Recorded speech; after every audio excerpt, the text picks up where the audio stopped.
Welcome back to my YouTube channel. Thank you for stopping by today. Today I want to talk to you about your online presence with Zoom, Microsoft Teams, Google Meets.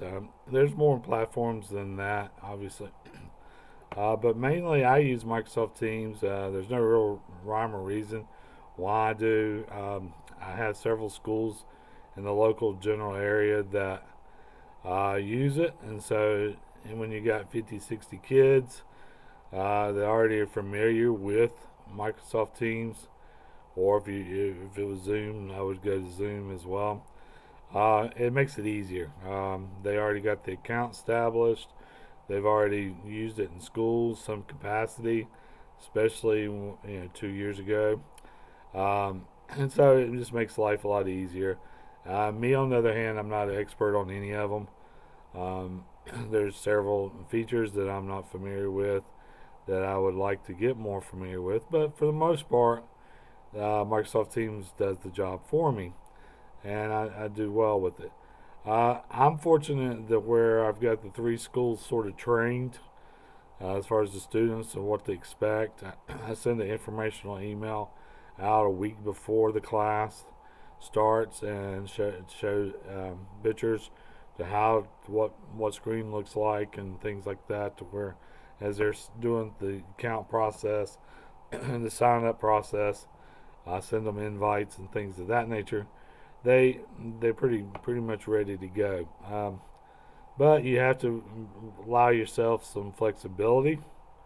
If you're one of these ones that are extremely stringent on schedules, that's good. However, I'll give you a few examples. Not everybody's platform, as far as uh, phones, or tablets, or laptops, or PCs, or whatever.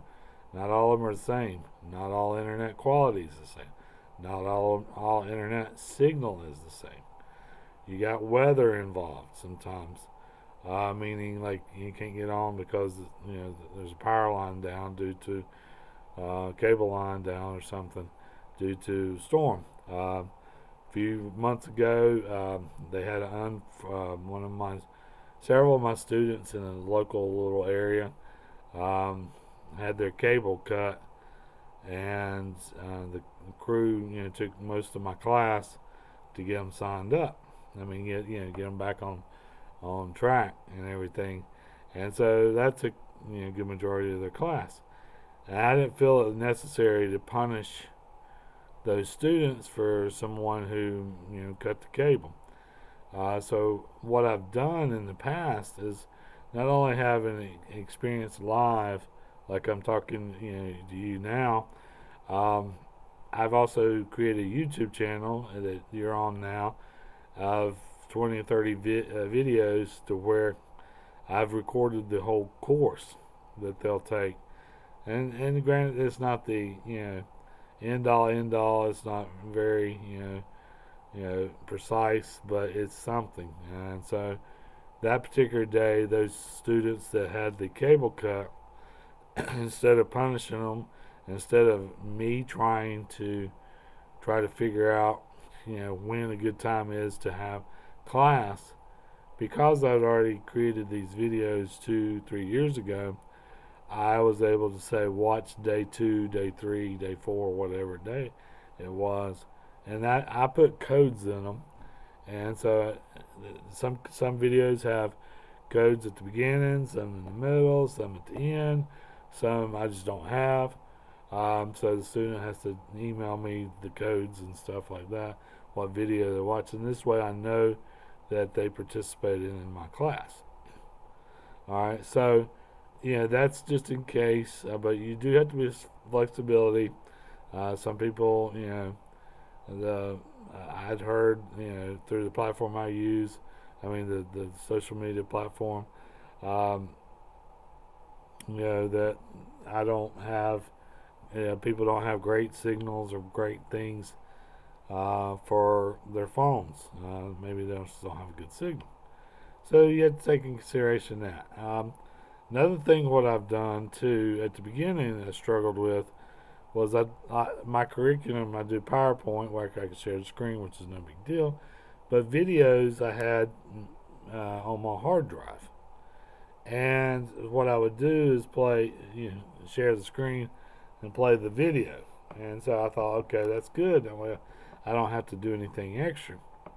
Well, what I found out was by me doing it this way, I had a severe lag time in my videos.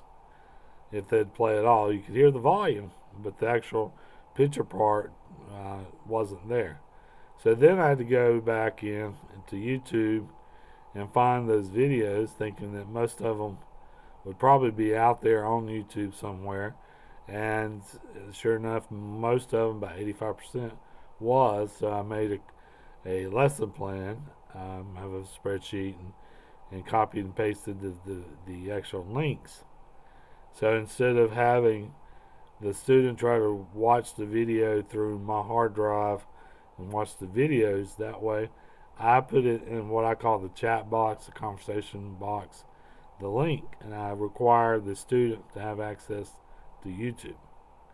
By them having access to YouTube, then I can share the link with them in the chat, what I call the chat box. This way, they can watch it at their house, on their device, and at their internet speed. That way, I don't have to worry about it. And then I watch it too. I let it play throughout, especially if it's here and I'm doing just an online class like I am this week. And then once it's done, I'll go back online with the students and talk to them about the video, maybe talk to them about the upcoming videos and stuff like that. So it's made it a lot easier. Any assignments or anything like that, I'd probably use Google Doc or Word Doc or something like that, some type of spreadsheet, and just share it with them. And so it's worked out really well. Um, I have gotten to the point now where I have an in-class location here, and I have students. As a matter of fact, next week I'll have in-person students and online students at the same time. It's different both ways when you try to do both, because you have to tell the online students what you're doing. Maybe you've got some special instructions that you want to tell your in-person students that the online students does. It's not that they don't really need to hear it, but basic stuff like maybe a conversation with the in-person students on where the microwave's located, or where the front door is, or where the restrooms are located, where the kitchen's located, stuff like that. To where online people don't care. So it is kind of a little different there.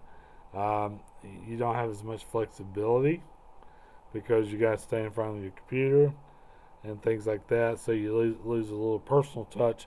However, you're getting more students through your program. If you got 20 students in class and 20 students online, that helps with the revenue. But it is a challenge sometimes. Sometimes I don't have the videos. I've got it now to where I don't have the videos I can find pretty quickly, but I have it to where now I have it on screen, a projector, and so as the students online are watching it from the comfort of their house, I have students here in our classroom watching that same video. When it's done, I bring the online students back into the class, and so it works. It works. It's been working for the last 2.5, 3 years, 2 years or so. Another thing that's pretty cool too is playing online games. We play Kahoot quite a bit, and it's fun to see 10, 20 students from all across this region at their house playing video games with us and things like that. So it's pretty cool. But it can be done. I do it every week, most every week, and I've enjoyed it. I just want to share with you some pitfalls with it. Like I said, the internet being down, everybody's platform's different, modem speed's different, all kinds of things like that are different. But the positives outweigh the negatives once you get Um, like I said, I use Microsoft Teams, and 3 of my schools use it now. So I continue to. I haven't had the opportunity to look at any other types of platforms. I'm sure they're just as good, or if not better. That part I don't know, and I'm not an expert, nor do I claim to be expert. So this is just a quick little video I just wanted to share with you guys. I just got finished a 6-hour training online with the class today, and so I thought, oh, this is a good idea for me to kind of share with you what it's all about and what I've experienced. Now, when you're talking bigger schools, bigger classes, you may experience more trouble, or even not more trouble. Who knows? But you have to kind of base it on yourself. Another pitfalls too is sometimes I forget to turn my camera on, or I forget to turn my volume on. Actually, 2 classes ago, I did a whole entire unit with the volume off, the microphone off, and I didn't realize it until the very end. So, as long as they were paying attention to the PowerPoint, they should have been fine. And most every student was. But stuff like that. So, what I do to prevent that is I have my older son uh, keep track of the volume and how, the font size I need for the screen and stuff like that. And he helps play, Kahoot with them, and that helps me have an extra little break where I can just kind of collect my thoughts or do any paperwork, last minute paperwork or anything like that. So that I've even got it streamlined that way. So anyway, if you enjoyed the content, please like it. I'd like to make some more.